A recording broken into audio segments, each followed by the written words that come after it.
So we should start recording. Okay, so I want to welcome you out. I also have my partner, Emily Hoffman from Massachusetts, that's going to be with us today. So I am really glad that she's going to be with us. I've had a chance to work with her in consortium work in the past and used to live a long time ago in Massachusetts. And I've always kind of paid attention to what the work she does. She does very good work. So we're going to kind of divide the presentation into two parts. I'm going to make my face go away because I find my own face distracting. So I'm going to make that go away and then we'll just get started. So one of the things that when we were kind of looking at the ideas for this Summer Institute of what would be helpful, we were thinking of all the different things that would be good for every summer program, every migrant program to be thinking about at this time of year. And we feel like that everybody probably doesn't have as much funds as they would like. And so there's this constant wanting to serve families as much as you can, use your resources good. And then there's this idea of who you should be partnering with. So we really want to talk about this. Basically, like it says here, our session focus is really looking about who would be key agencies, what key agencies and partners exist that all MEP programs really should be involved with. And then we'll talk about some of the aspects that really are important in developing those resources, those partners. And then specifically from a state side, it's one thing from us from IDRC to give advice. It's another thing if someone's doing this right now. And so we are very much on a national level trying to develop partnerships with other agencies that work from the top so that we can work with Head Start, for example, Migrant Head Start. And we're starting a collaboration with the Farm Worker Jobs Program.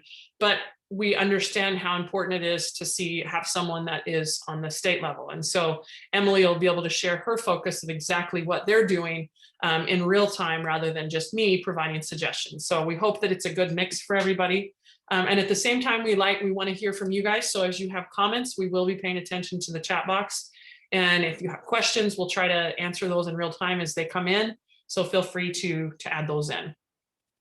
So these are a few partners that we think every state should have some sort of it doesn't have to be a written agreement, but some sort of partnering efforts going on to try to better serve migrant students in our state. And so I feel like some states are really honed in on trying to make those partnerships in some particular areas. And then some of us are overwhelmed with what we're trying to do and not even sure where to start. And so one of our big partners is Migrant and Seasonal Head Start.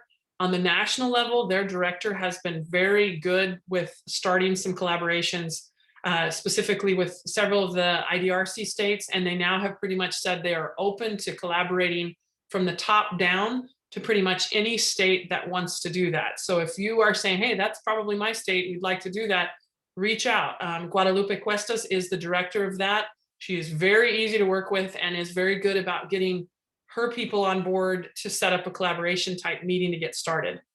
Department of Education is, all of ours, we usually have are funded through, that office. There are a lot of different resources in the Department of Ed. Department of Labor. Some states are super good about getting that listing. I think in the last session I was at, they were mentioning in Oregon that they actually get a listing of where all farm worker locations are and when they're starting, and just really good information on that. Department of Agriculture. Recently, I've been working with a project that's doing a farm to school program and just seeing just how well they work with the Department of Agriculture. And that's something that we can really develop. Adult ed programs, farm to school programs, we'll talk about that.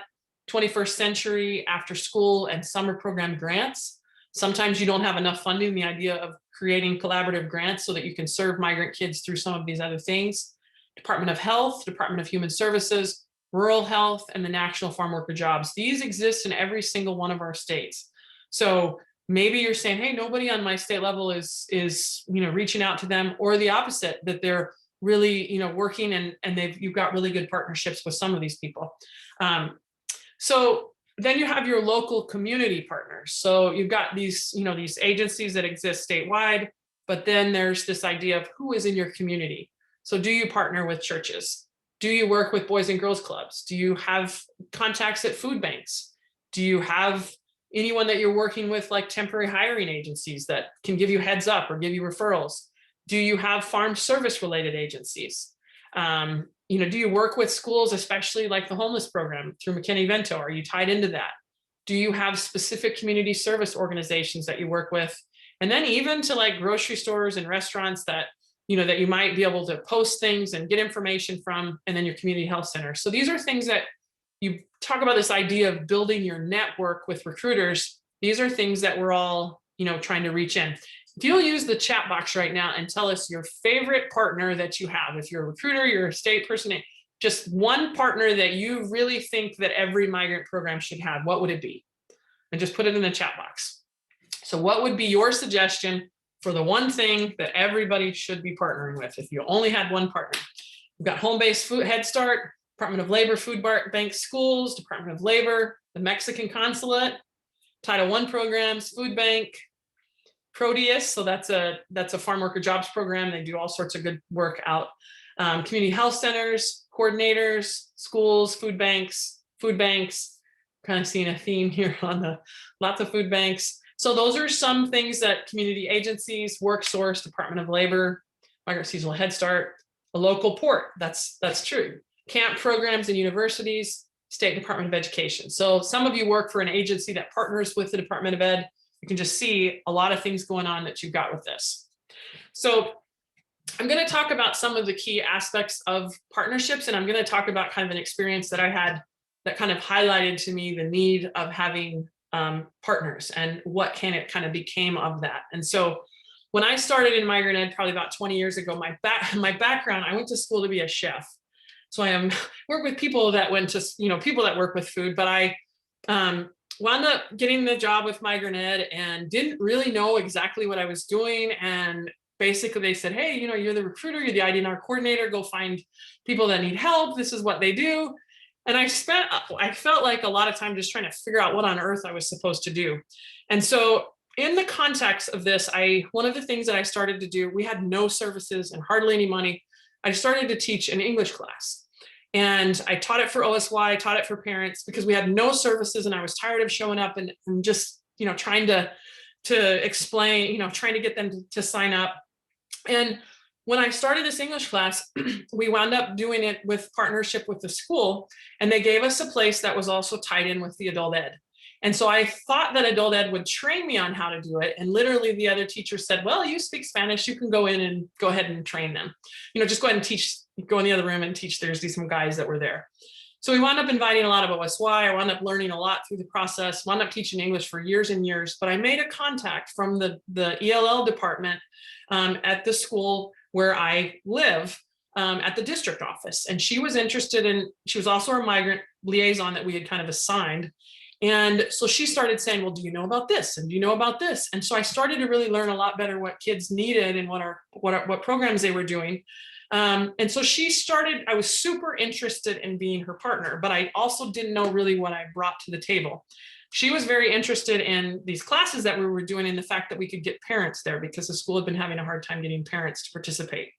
So one of the important things about partnerships is the question, why are you interested in being a partner? I was very interested in being a partner with her because I felt like she had this knowledge base about how to teach and she wound up giving me another ESL teacher who taught ESL as my partner teacher, and I could really learn from her.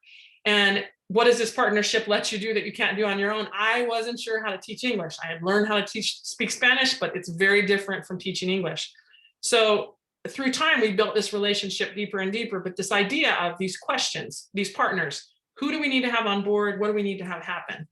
And so in any of our partnerships that we have, mine starting out with this ESL class and how to, you're saying, what benefit does this partnership bring to other potential partners, and most importantly, to the people you serve?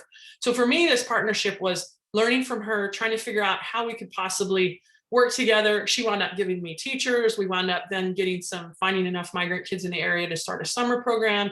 We started partnering on this summer program. It was my job to bring her kids and work with her. And then she added a whole bunch of extra funding from another source to help fund this program. And so we started out very informally of like, hey, I'm doing this class. And then we started looking at like, how does this partnership need to evolve? Does this need to be a formal or informal partnership? Are there funds? Suddenly she's adding funds and I have to prove how the migrant funds are used, make sure that it is supplemental. So we start kind of getting a little bit more of a formal thing. And then it says decide, the next step on a successful partnership is deciding what you bring to the table. So what I was able to bring to the table was I could really get out in the community. I was bilingual. They had a lot of staff that were not. And so she kind of valued of what I could bring on that area. But it says, if you're thinking about a partnership, you obviously place value on what the other party brings to the table. So we started hiring summer school program teachers, and I was supposed to train them. And I felt very inadequate at the time because that was not my background. So I would lean on her. We would do these things together. And then eventually I would wind up doing these trainings myself. And so she was a super valuable partner to me.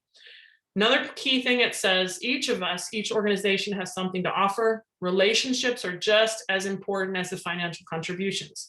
Everyone has to feel like they're benefiting from this partnership for it to work in the long run. Well, then we had the challenge of still not having, we were finding more and more kids in this particular county and not having enough funding to do it. And so they started a state lottery, and they had some opportunities to apply for grants. I work for a nonprofit. And she said to me, why don't you try, since migrant money is so low, why don't you try to apply for more funding for another source? And so I had never written a grant, but she said, if you'll write it, I'll work with you and do it. So we wrote it together, and we wound up getting funded. We got funded for 4 schools. And then the partnership was that I was responsible to help run those if we got money. Long story short, we wound up working together for probably about 14 years. Until she retired. We wound up getting after school programs in our entire county, and then expanded to another area specifically for migrant kids, disadvantaged kids. And it was all, we never had the funding enough for migrant ed, but this little simple relationship that was started over as an English class really, really built into something that really benefited me long-term wise, and also benefited the migrant program. Plus we were able to really learn the process of getting additional grants. We wrote for arts grants, we wrote for community gardens. We did all of these different projects to really build on what we had, and that allowed us to continue to serve migrant families, even though our funds for migrant families was extremely low. So key number 3, it says, be flexible. Rarely there'll be a perfect partnership where everyone gets what they need. One of my challenges was we wanted our after school program to be hands-on. We wrote that we would do a lot of STEM, and then I'd have a lot of resistance from the teachers saying, hey, we're tired, we don't want to do this. And sometimes the district would say, well, maybe just do homework help and not this. And we were trying to convince families that they wanted to come and this was going to be different. And so we had this little bit of tug of war for a little bit and so they basically said, hey, you guys come up with the lessons. And so we had to figure out how to write all these curriculum and get approval from them. And it was a lot more work for us. But at the end, it came out to be this really good partnership. So this compromising that leads to something that's fair. So I realized that kind of partnership's not for everybody, but it's an example of something that can evolve, and then reaching out and having additional partners. Listen and understand what others are needing, see how you can help them meet those needs. And some of them are short-term, some of them are informal, especially when they're new.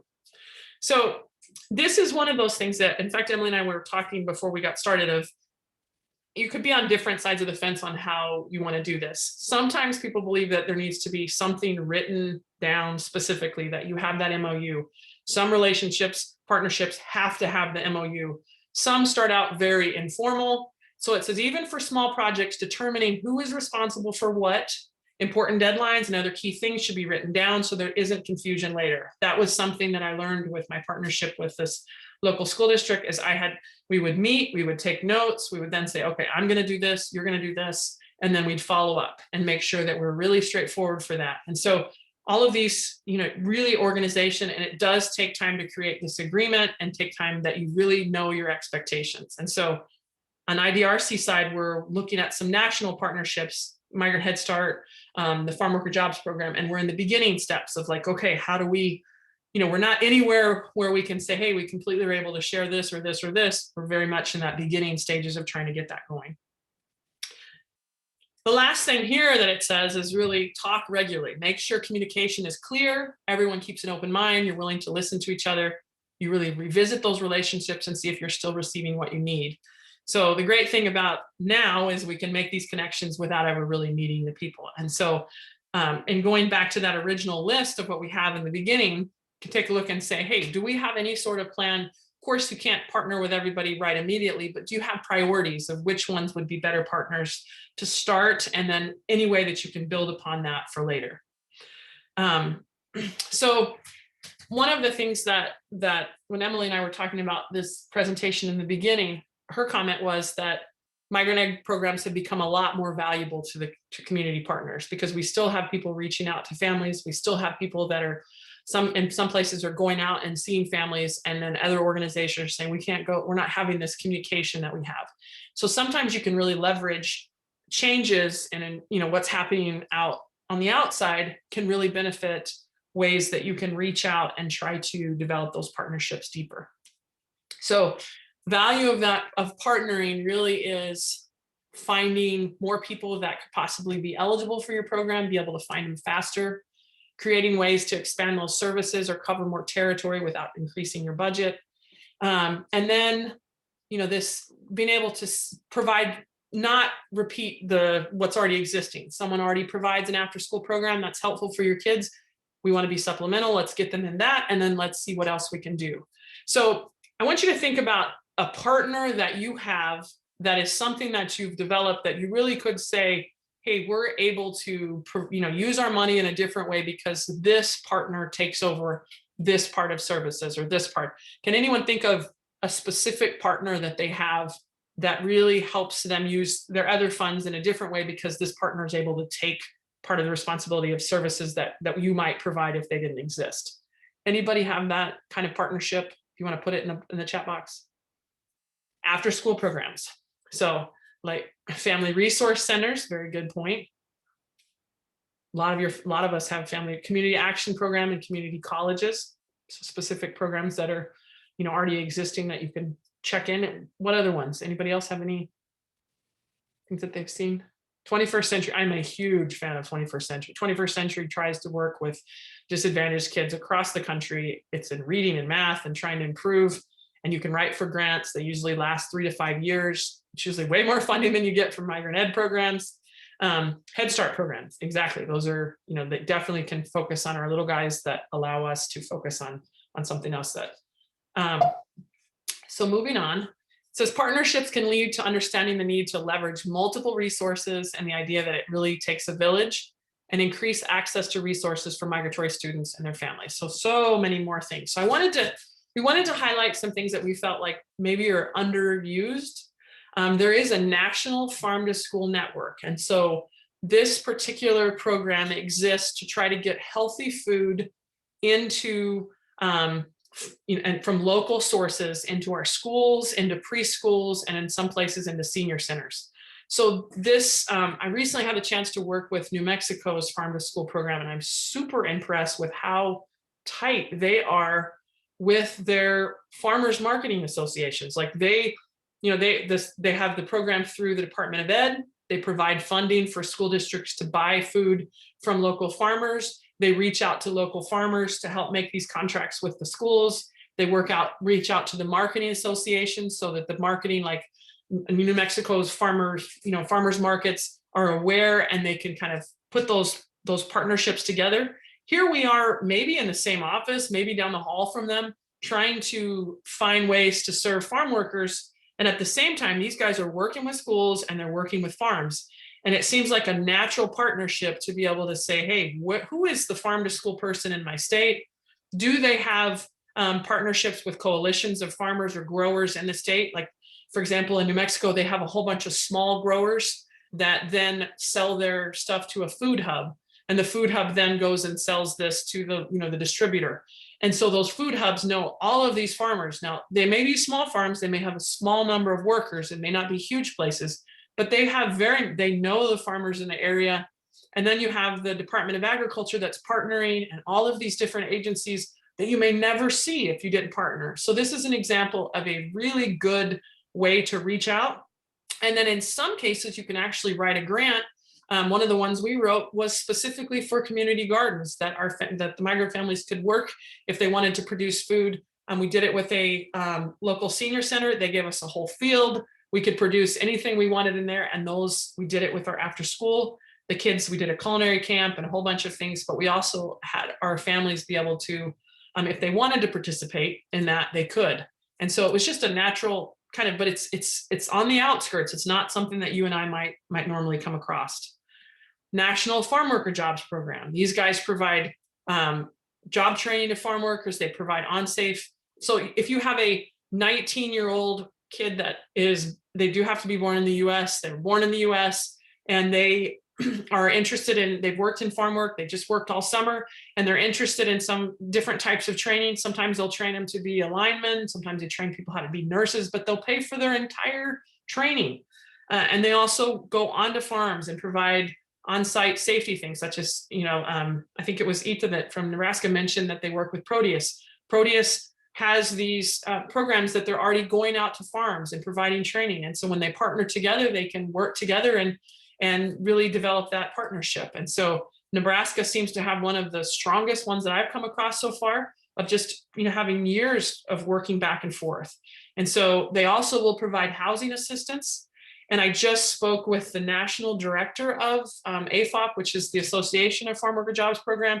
They're very interested in figuring out how we can partner together. And so they just shared, I'll share it out to everybody this week. They have a national essay contest for farm worker students, and there's some things that they can win if they, so these are, again, they're reaching out right across, boundaries of very similar populations. And we just have to figure out how we can work best with them. 21st century programs, when you guys put this in, again, this to me was just a really, really cool program. It says here, they support the creation of community learning centers that provide academic enrichment opportunities. So sometimes we're saying, look, our migrant farm funds are really low. This is a great way if you're partnering with schools to write for funds to be able to provide even more services.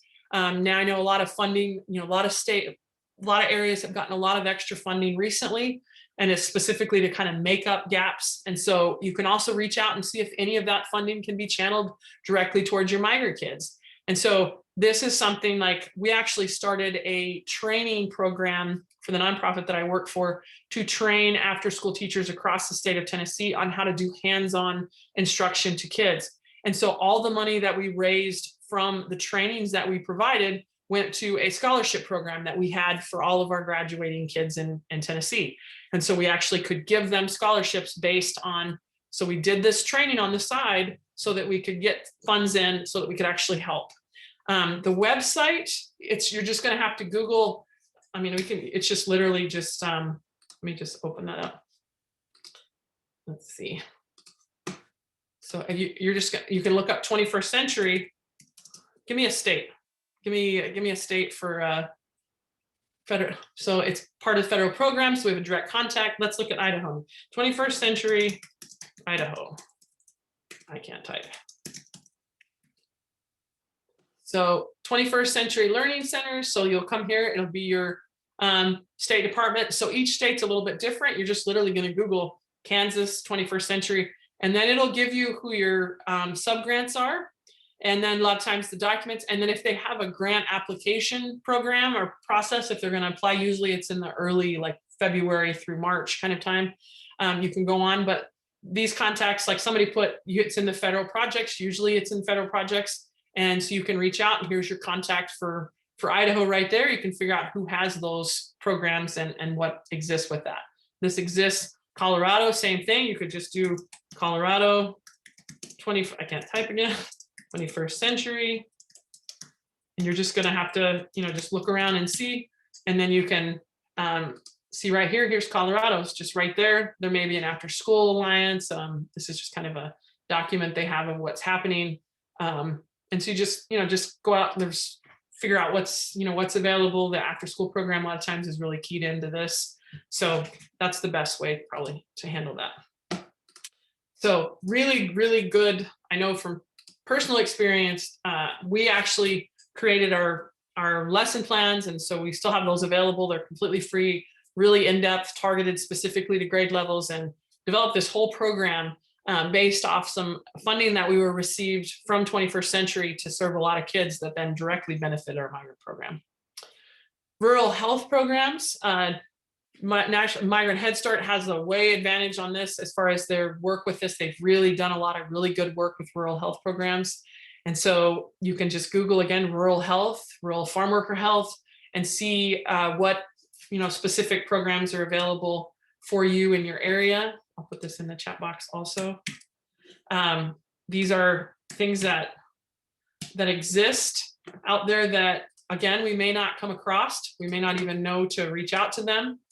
And they have a lot of information. They've got all different kinds of ag health. And then you can try to look around and see specifically what's available for states guides that they have related to rural health. And you can go in and get information on that. And so this is just, we just wanted to give you just a couple good ideas of some exact, what you could do that would be helpful to reach out right now, on other partners, like this one here. It says there's a migrant clinicians, there's a whole group of, let me make my slides, sorry, I'm moving some stuff. Migrant clinicians network, a network of clinicians who eliminate health disparities among migrant and seasonal farm workers. So you can go and find these information and see if there's a partner that you can get. So reviewing kind of some of the things that I've said before I turn it over to Emily, 5 steps to form these strategic partnerships. First, identify who it is that you want as a partner. Determine those benefits of the partnership really before you even reach out to them, so you can kind of know what you have to offer. And then, of course, when you meet with them, they'll have, you can learn a lot more. Have those meetings with those partners and see if you can if it can go farther. It says, how can you count any of these funds if they aren't using migrant funds? EdFax no longer collects referral services, so this is kind of benefit seems fairly invisible. So we, for example, to give you, and this was several years ago, and so I've been out of direct. Emily, you want to answer that? I saw you pop on there. Go ahead. I do, because I think I want to make sure that people understand that sometimes these partnerships are not about direct service. They're really about referrals. And so sometimes it's not that you'll be able to count them per se as a service, but this is about IDNR. And so this is about finding pockets of potential students that qualify as much as it is about leveraging services for them. And so the way I view this, and when I get into it, is yeah, we're not going to count them service-wise, or you could, because there are always ways around it. But I think there's a lot of recruiters on this. And so a lot of what we're talking about in establishing this is also how to tap into, if there's only 4 of you recruiting, if you can create a partnership with another agency like Migrant Health, and their health workers are out and about, you have now increased by 100% how many people are starting to talk about your program. When it comes to counting services, and when you get into services, that's when you might have to have more of a written agreement. For example, we've done it where the school districts have offered 21st century programming, but they don't have the EL support. And so we'll provide the EL instructor and be able to assign our migratory students there. And therefore it's a combined service. So there are different ways of thinking about this, but sometimes it's not a direct hit, and we'll get into that too. But just in terms of what Sarah's asking is, yeah, referrals, you can't count them necessarily on CSPR, but there's a non-data tangible impact that it can have as well. Perfect. And I was going to mention, when we did 21st century, we literally were deliberate in that, okay, they can only provide this much, but we can provide the extra teacher that's going to do this. And we're going to make sure that we serve every single one of our kids, but they're going to pay for transportation. They're going to pay for, the food. They're going to do that. We're going to get somebody there so we can still do this, but very much in the sense that my problem as a recruiter is I couldn't keep going in recruiting without having something to provide. And so when our state's saying, we don't have any more money for the kids, and I have to go see that family, it is way better for me to go see that family and say, hey, do you know what? 21st Century is offering this, and we're partnering with them. They don't care where the money comes from, but I have something to offer that I didn't have before. So very good question. All right, so I think we're at the point where I'm going to turn the time over to you. Emily, do you want to share your screen? You want me to stop sharing? I can work off yours if you don't mind advancing it. Okay. So hi, everybody. My name's Emily. I am going to keep my camera on because even if I'm pretending talking to myself, I feel a little better than just talking to my computer screen alone. I wanted to put a picture of Massachusetts because a lot of people are like, oh, Massachusetts, and then they don't know too much about us.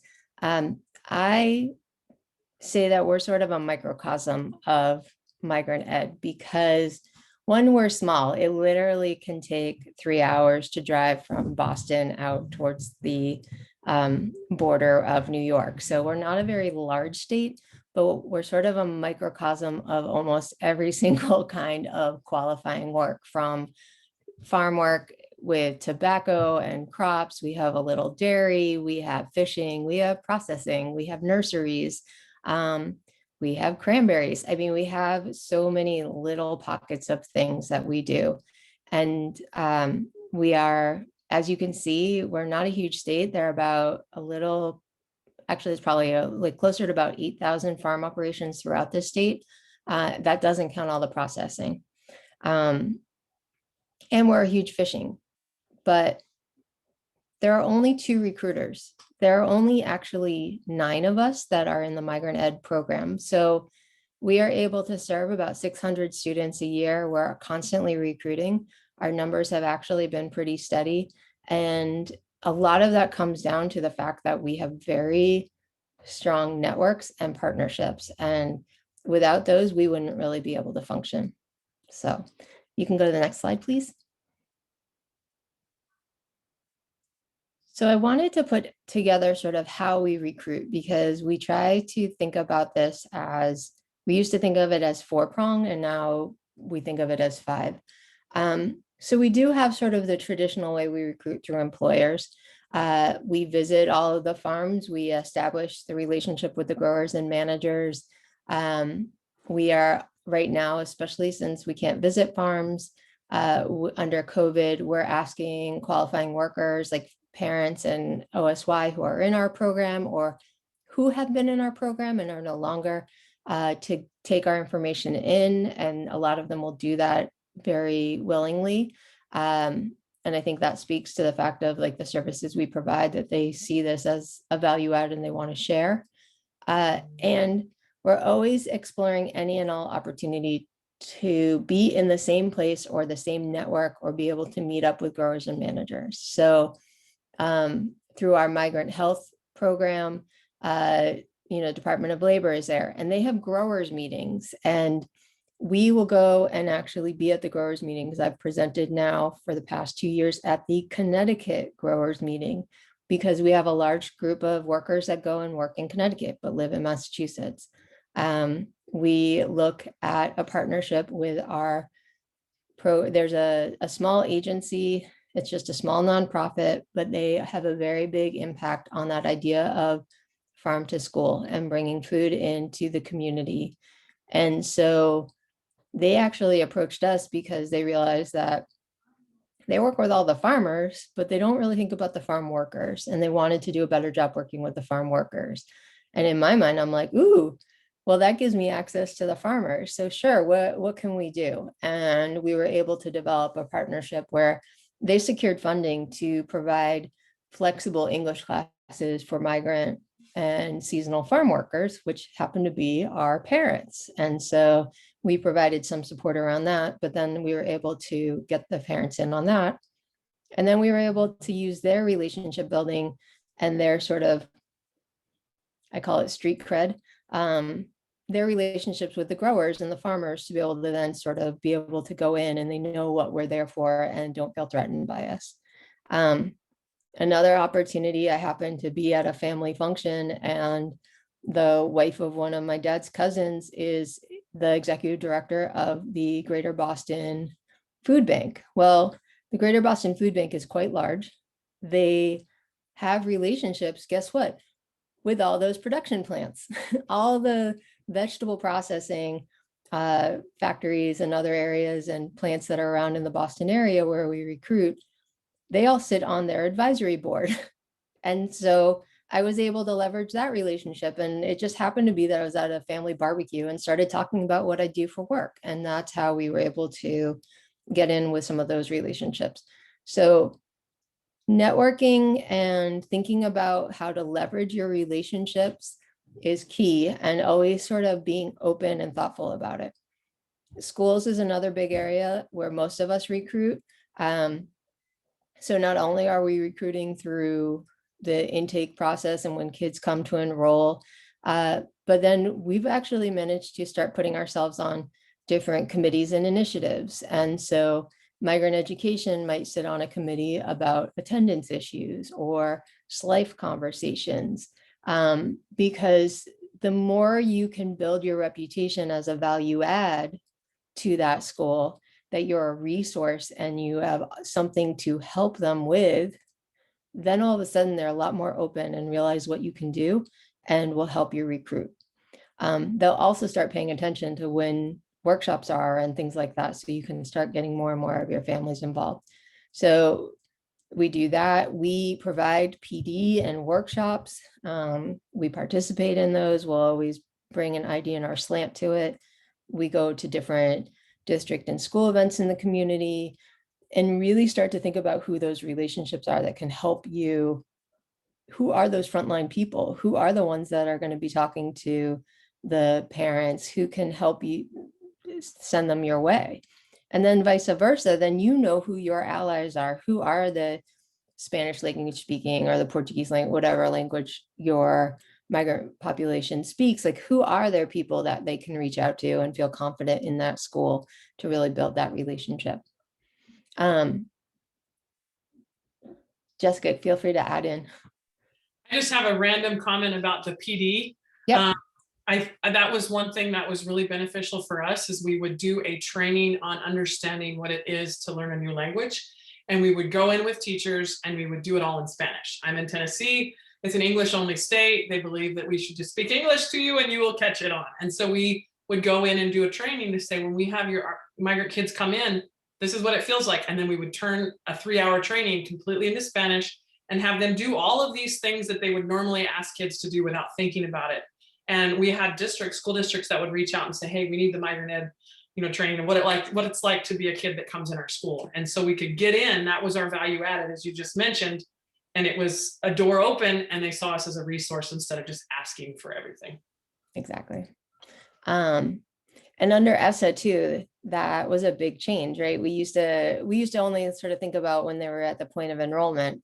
And now with, every student succeeds, it adds a different level. And so all of a sudden it was like, no, I need to talk to guidance counselors. I need to talk to adjustment counselors. I need to talk to this person. I want to talk to these people.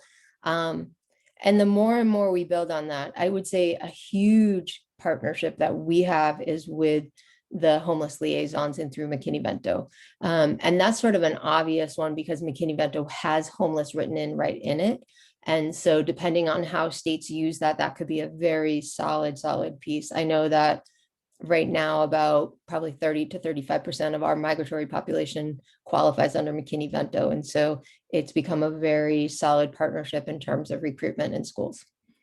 Community agencies are huge. And when I say community agencies, they can really range. It can be a nonprofit, it could be a museum, it could be a library. I think that the more you think about the different stakeholders in the community and what they're doing and who they serve is a really good place to start. And it opens up your eyes to, a library is not just about providing books. It's almost like a community center for everybody. And when you start to think about that, there's a whole range of things. And so one of the activities that we've done in my state and would be maybe a suggested activity for you to do, you can do it on your own, you could do it as a group, is to write down, and even looking at a map of your community, what are all the agencies, what are all the churches and all of that, and then start thinking about what is their mission of who they serve and how they serve and what they're expected to do, especially if they get public funding. And when you start to look at it, you start to see like, I haven't talked to them. It might not be the obvious hit, but it might be an interesting one to explore. And so it's just really helpful in thinking about that. When we talk about community agencies, we always pitch it as, we can provide referrals to you. We want to provide referrals to you. We are a very temporary agency. We only have them up to 3 years. Our goal is to integrate them as best they can into the community where they live. and also build up their knowledge of like what is available in a community. So when they move, they could look for a like-minded agency. And then they know that you're also providing something to them, and they're going to want to provide something to you. Knowing when community activities are happening or if there's a need. Right now, one of our food pantries is having a problem with delivery folks. And so one of our staff members is saying, oh, well, we can deliver. Give us the ones that are going to our migratory families. We'll bring them out to them. And oh, by the way, can you attach a flyer to all the rest of the boxes that you're delivering? And that way other folks will get to know us. So there's always that like pitch in when you can. Be sensitive to whether that's really what you're supposed to be doing with your time or not. Definitely check in with your supervisor if you're not sure, kind of thing. But you always want to be an active and supportive partner. Establishing those relationships will be good. And then this is also an opportunity about sharing space. You know, as I said, we're a small agency. We don't need to establish offices everywhere, but we have a concentration of families down in one particular town. And what we were able to do is working with the Community Economic Development Center there. They gave us a space and a desk, and we've had that happen throughout the state so that when our staff are in that area, they have a home base. And that way too, the community agencies sort of know that you're still part of that community, even if you aren't have a main physical presence there.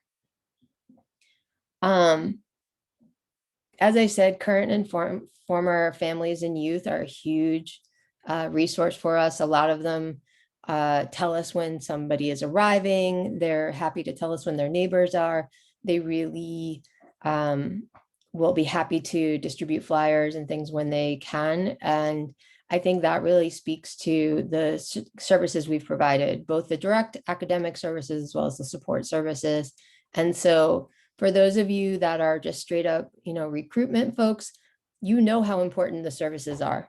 And for service folks, it's good for you to think about the fact that like your ability and how you follow through and what I would say is customer service impacts the ability of what the recruiters are doing. And so some states have these sort of siloed or separate, but I would really encourage everyone to think about it as a team if your state doesn't, because one group can't do its job without the other. Obviously, service providers can't do their job if people aren't getting recruited, and recruiters are going to have a lot of hard time if they don't have services to provide or if the services are not up to par.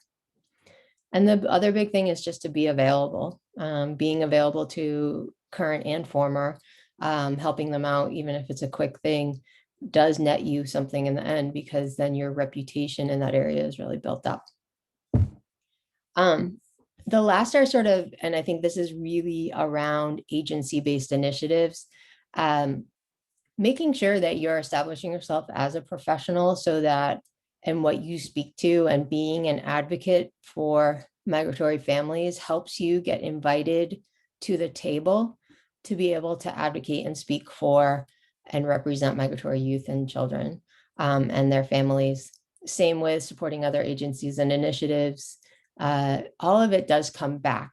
And, you know, always remembering who you need to be and who you're working for, which are the migratory children, youth, and their families. But keep in mind that sometimes you can be a little flexible about that, because you never know who works with who or where people will pop up. Right now in Massachusetts, the refugee population tends to come from sort of the Middle East area of the country. They tend to be entering into tech. They don't necessarily fall in with migratory ag or fishing, but you never know. And so there's opportunities there. And so you don't ever want to just say no to something. There's a question about monitoring chat boxes. The only chat box I'm seeing right now is the Zoom one. There's one question that says what to do when the school system is too small and the majority of farms are family owned and operated, something to regenerate. So I don't fully understand the question, but that's a question. what to do Okay. with the school. So Marielle, if you want to add a little bit. I just more. came up. Okay, what to do when a school system is too small and the majority of the farms are family owned and operated. So I'm going into, so when a school system is too small, are we talking about in terms of that they may not be receiving migrant funds directly? Or I guess I'm just trying to contextualize the question. We have school systems that only have 1 or 2 migratory students, and the population. Okay, Marielle, you can tell me if I'm hitting on this correctly. I will say the middle part of Massachusetts, for example, has a lot of farms, but they are very much family owned, very much small. We have done IDNR sweeps in there, and we have done some work in there, but we don't net that many students. So therefore, we do not spend a lot of time or resources in that area. Anyone that's ever come to any of the Massachusetts presentations at other events will know that we're very data driven. We keep a lot of records on what we do in terms of recruitment and where we visit and so on. And we always have some kind of presence, but to be honest, like if we know where there's an area where we're not going to find that many students, we don't spend a lot of time there. So in terms of resources and how you do it, that our recruiters don't spend a lot of time in that area canvassing. What we will do though is, for example, at the state level, if there's usually a annual training for McKinney-Vento, for example. For that fact, all the McKinney-Vento, the homeless liaisons for that region are going to be at that training. And so we make sure that at least they have some awareness of the Migrant Ed program. So I think that when you have limited resources and you're trying to figure out where to put your best energy, sometimes you really do have to take those into consideration. So I will say that there is some data here that you could be looking at. You could look at what size are those farms. You could look at student population and data, like, is this a school district that has a high mobility? There are mobility rates that are shown in school district data. Is there a large population of EL students in that district? Maybe not. Who are the agencies that are serving that area? Because if there are agencies that you know are serving migratory populations and they're not in their area, there probably aren't that many there. So I would say you sort of do that piece of it, but there's a big piece of research and thought process around what you would, like, how much time do you spend there? And maybe it's like, you know what, I go once a year. We do a sweep once a year, but we're not going to do it all the time. And that's a big thing that we deal with farms as well, is sort of saying to folks, like, is it worthwhile? Like, you've gone to this farm a bunch of times and we never find anyone. So why would you keep going? And that's all the question, right? So what is the point of how many times do you go visit a place if there's not going to be that many people there? Your presence is known, but what's the value? And so I think you can, if recruiters are recording that somehow and recording their time, you can start to make those decisions. So Jessica, if you could go to my next slide. Yes. I thought this would be helpful to look at partnerships. I tried to think of not just the big ones, but the little ones, and I have touched on some of them. One is at the Department of Ed, they have a statewide educational stability steering team that I sit on. And this brings together everyone that's sort of dealing with homeless issues, foster care issues, migrant and military. And they're starting to invite, I think they're including Indian Native American population. So those groups we meet twice a year. It's just an opportunity to sort of network, and there's somebody there from the Department of Early Childhood and the Department and DCF and so on. So again, being that voice and advocate and making sure that migratory families and students are on the radar of agencies that maybe aren't thinking about them. We sit on the advisory board for the farm worker health program. So this is migrant and seasonal farm worker health. being a part of that also connects us in with Department of Labor, as well as the Jamaican consulate, who has a lot of H2A workers here. The McKinney-Vento Community Partnership and Liaison meetings, those are multiple districts. We sit with that. And again, look at those opportunities when all the agencies are coming together, so that you can be that voice and remind everyone, hey, migrant families are still here. Like, how do we integrate them in? We have a HEP program in Massachusetts. It actually covers 4 states of Massachusetts, Vermont, Maine, and New Hampshire. So that's a big partnership. We actually do a fair amount of recruitment and referrals to them, and then they are doing the same for us. The small agency I talked about they have all the relationships with the farmers, with the farm to school relationships, is called Community Involved in Sustaining Agriculture. They were the ones that we were able to leverage, and they got funding for migrant parents to learn English, which is massive. We have huge partnerships with the justice centers. This is, the legal centers in Massachusetts. As I mentioned, we have relationships with the community economic development centers. This sounds like a random one, right? Look for the places that are doing free tax assistance in the communities where there are a lot of workers, because they get to see they're helping for free in native languages. They do it in both Spanish and they do it in Quiche, because they have a large Guatemalan population. Well, guess what? They're sitting there helping people prepare their taxes. And as they're doing their taxes, they're seeing where they work and they know if they have kids. So in that time period, we usually have a recruiter that comes by every once in a while and will just sit there during their high tax season, because they'll make that referral and be like, oh, you need to go talk to them because they can actually provide additional services to you. Raising a Reader is the early childhood literacy program. We partner with them. They help us recruit as well. I will correct, there's not migrant and seasonal Head Starts in all states. Well, some states actually don't have them, but Head Start alone exists in all states. So, but you can go and you can find where those are. We've developed a strong enough relationship that actually one of our staff members sits on their advisory board as well.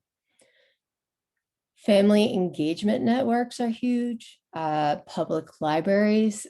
We actually have held PAC meetings at public libraries, and we are currently actually thinking about working on a grant with the public library in one of our towns. And at the PAC meeting, they actually presented and told everyone about what we do, like who our population is, and the library listened to our parents about what services our parents really needed from the library and when that needed to happen.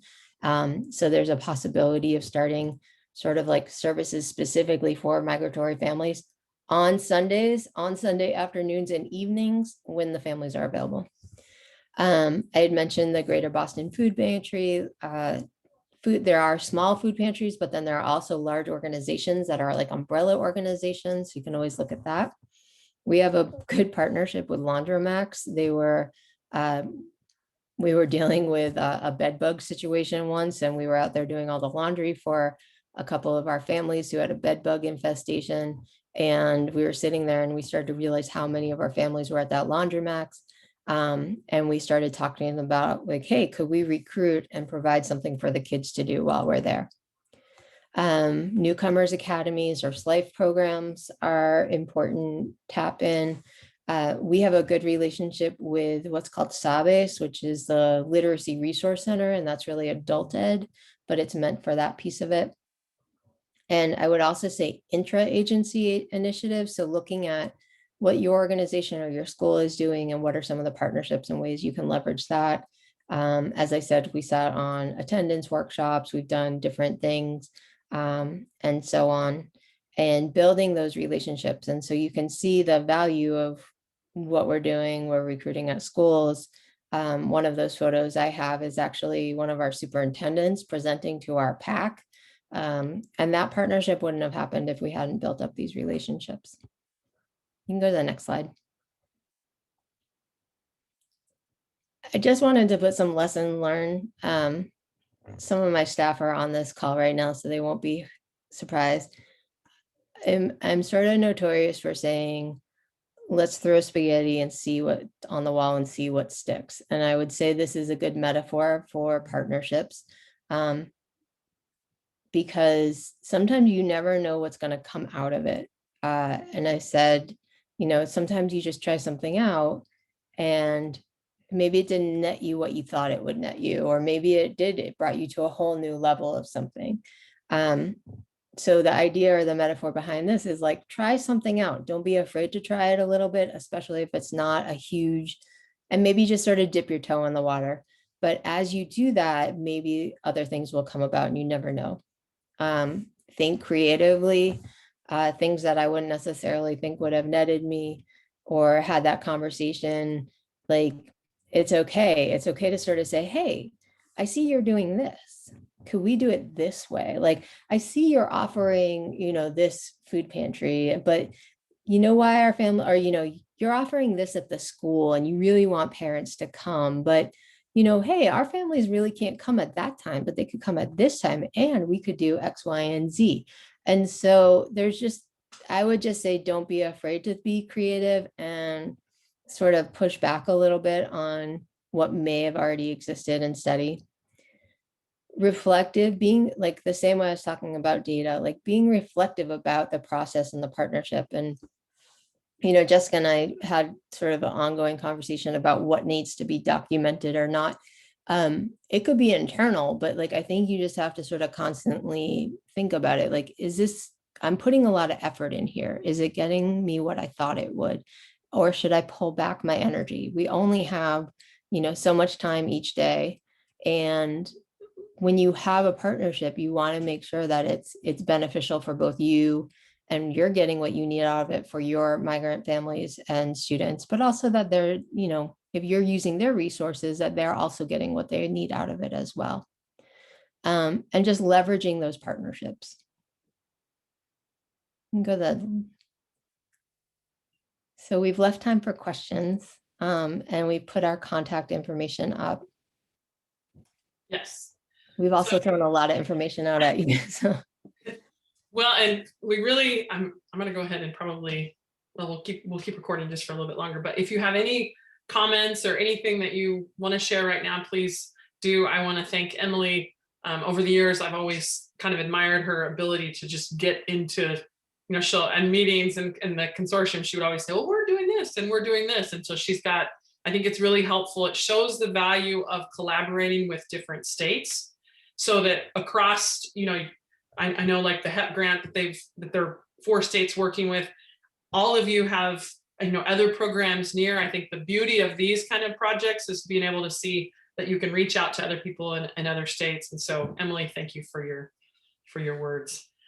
Any questions or comments before we finish? We'll pay attention to the chat box and I'll go ahead and stop recording right now.